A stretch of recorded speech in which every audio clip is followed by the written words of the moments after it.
going to look at slopes of parallel and perpendicular lines. Maybe go ahead and pause the video here if you haven't already filled in these definitions. I'm going to quickly go through them just because we're going to see some of these shapes and these definitions throughout, and it's good to remind ourselves. A quadrilateral is generally a shape that has 4 edges and 4 corners. It is the most broad term. They don't have to be parallel. They don't have to be the same length. They don't have to be 90 degrees. They can be any kind of orientation. These then become more specific. A trapezoid is a quadrilateral with at least one pair of parallel sides. So something like this would work, or we could have 90s, kind of like a ramp there, if you will. A parallelogram is a quadrilateral, again, with 2 pairs of parallel sides. So we could have kind of an elongated shape where these are parallel and these are parallel. A rectangle would be a parallelogram, but their corners must be 90 degrees. And so kind of different lengths there, if you will. A rhombus is a quadrilateral with 4 equal straight sides. And this differs from a square in that it is not 90 degrees. So I'm going to try my best here to draw kind of like a diamond where each side length is the same.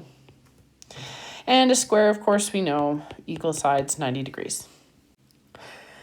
When 2 lines have the same slope, we can say that congruent triangles can be drawn to show the rise and run. So similar triangles here. What we see for the slope of AB, remember slope is rise over run. Or we can use coordinates, doesn't matter. In this case, I'm using rise over run because the graph is very clear.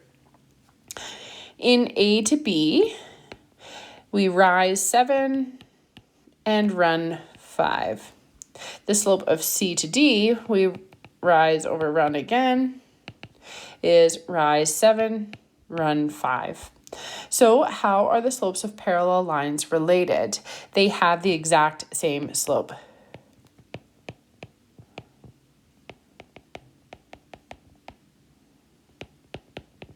Okay, so they must be the same. They must be the same sign, so they can't be positive, negative. They must be identical. So line EF passes through E and F. Line CD passes through C and D. Line AB passes through A and B. Sketch these lines. Are they parallel? And justify your answer. So we could go ahead and sketch those.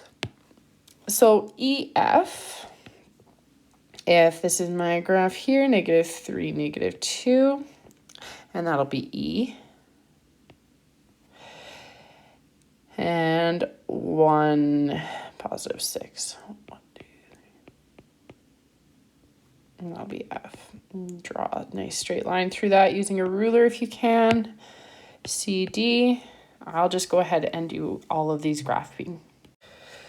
So after sketching these, at first glance, I didn't use a ruler, but they might be parallel. So how we can check is we can calculate the slope of each line. Don't forget that when you calculate the slope of each line, you need to label your point 1 and point 2, just to stay consistent. All right, so the slope of this line,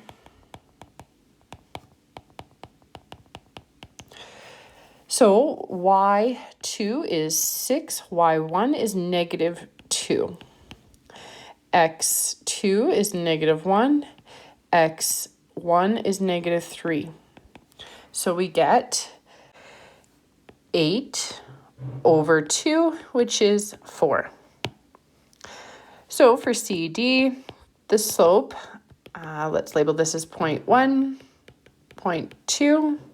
We get 7, take away -3, all over 1, take away -1. So that's +10/2, leading us to 5. And for AB, let's label this as point 2, and this is point 1. So -2, take away 7, sorry, that didn't need to be in a bracket, take all over -5, take away -3. We get -9 over -2, which is 9 over 2. Now, none of these slopes are identical. They're all very close. We technically have 4, 5, and 4.5 as slopes, but because none of them are equal, these lines are not parallel. All right. Non-parallel lines in the same plane have different slopes. Okay, so if something isn't parallel, they have different slope values. Perpendicular lines are not parallel, so they do have different slopes. Lines A, B, and C, D here are perpendicular. Perpendicular just means they are 90 degrees to one another. And we often denote perpendicular in math with this symbol. All right, the slope of AB here. I'm going to use rise over run because I've been given this value. So rise over run. We rise 4. Run 3, so the slope is 4 over 3. All right, in our second line here, so the slope of CD, I'm going to use just our point formula to show something different, if you will. So this point is 8, -1. This one is -4, 8. I'm going to label C as 0.1 and D as 0.2. So m is equal to y2 minus y1 all over x2 minus x1. M will be equal to -1 take away 8 all over 8 take away -4. So we end up with -9 over 12, which is -3 over 4. Now, how are these two related? Well, they are the reciprocal of one another, so the fraction is flipped, and they are also the opposite sign of one another. So slopes of perpendicular lines are the negative reciprocal of one another. Negative reciprocal of one another.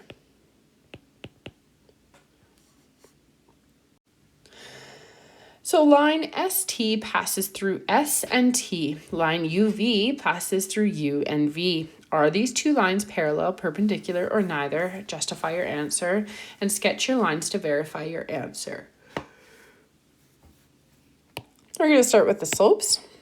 So we're going to calculate the slope of ST. So this is going to be my 0.1 and this is going to be my 0.2. Again, it doesn't matter how you label them. You just need to stay consistent in your use of 1s and 2s. All right, so slope is equal to y2 minus y1 all over x2 minus x1, and this was the slope of ST. So -5 take away 7 all over 2 take away -2. We end up with -13 over 4. Then we're going to take a look at U and V. This is going to be my 0.2. 0.1. Again, if you're not convinced of how, it doesn't matter how you label them, just keep consistent. Go ahead and do the opposite for this one. So for UV, the slope is 6 take away 3 all over 7 take away -2. So we end up with 3 over 9 or 1/3. Now, these are not the same, even values, so it's very clear that these are not reciprocals of one another. Therefore, these are not perpendicular or parallel lines. Again, they can't be parallel if they aren't identical. So not parallel, not identical slopes, and not perpendicular because not reciprocals.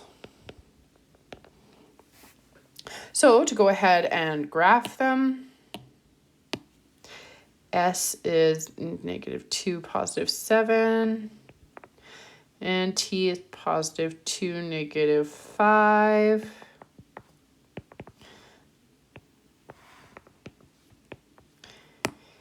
and U.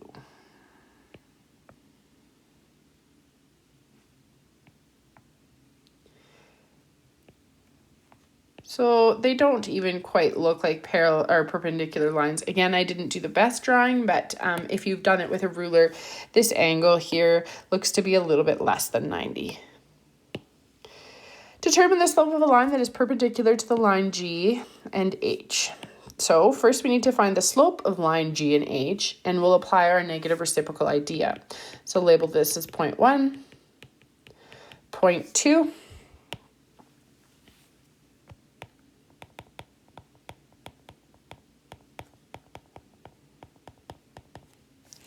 -2, take away 3, all over 1, take away -2. So we get -5 over 3. Therefore, the perpendicular line has a slope of positive, so the negative of a negative is positive, and then the reciprocal, so positive 3 over 5. So now determine the coordinates of J so that line GJ is perpendicular to GH. So we've found the slope of what GJ needs to be perpendicular. Now we just need to find a point. So the idea here is you can pick any X or Y value to start. So we're going to pick part of our coordinate J. So I said, let X equal 3, and we're going to solve for Y. So we have the slope. So I'm just going to write out our formula one more time here so it's very clear where I'm subbing in. And I'm going to label G as 0.1 because G is part of this, and I'm going to label J as 0.2. So we have our slope, which is positive 3 over 5. We do not have Y2, but we have Y1, which was 3. All over X2, which was 3, take away -2. So we're left with 3 over 5 is equal to Y2 minus 3 all over 5.